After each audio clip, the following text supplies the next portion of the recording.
chers internautes, suite au mouvement d'humeur enregistré chez les agents de la Société d'énergie et d'eau du Gabon, que pensez-vous de ces revendications quand on voit la qualité de la distribution d'eau et d'électricité sur le territoire national?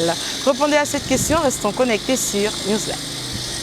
Pour moi, non, c'est pas normal vu qu'on manque d'eau. Par exemple, chez nous à Bellevue, on fait une semaine et demie, on n'a pas d'eau. Donc c'est grâce aux pluies qu'on arrive à avoir de l'eau juste pour se laver.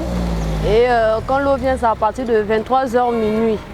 Sachant qu'on doit aller au cours, on doit aller au travail, mais on est obligé de laver même le linge à 2h du matin parce que voilà, sinon on ne sait pas quand, on sait quand l'eau part, mais on ne sait pas quand l'eau va revenir. Mieux vaut faire un bon travail parce que la population gabonaise sait reconnaître en fait les efforts que chaque personne fournit. S'ils font bien leur travail, ce ne sera même pas à eux de gréver, ce sera à nous la population de dire ils font tellement leur travail, c'est mieux qu'ils aient des primes, etc. De toute façon, ils font rien, donc alors on va rien remarquer qu'ils coupent, qu'ils crèvent ou pas. De toute façon, le problème vient des gars qui gèrent, comment on dit, la SCG, qui dirait des très hauts. Si les bonnes décisions ne sont pas prises, il y aura toujours un manquement sur le terrain.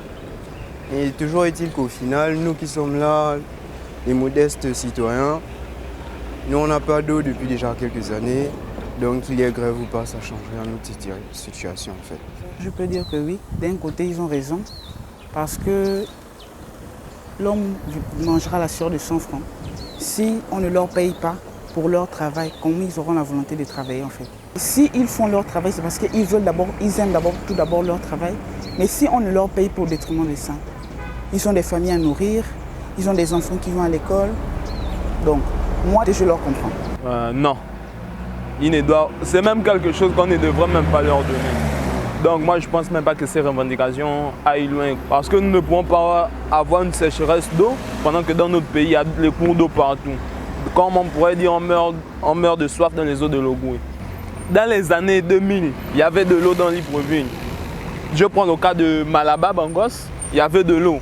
Mais pourquoi en 2023, nous approchons en 2024, il n'y a plus d'eau? C'est qu'ils ne font pratiquement pas leur travail. Donc on ne peut pas payer les gens pour juste faire quelque chose qu'ils ne font pas.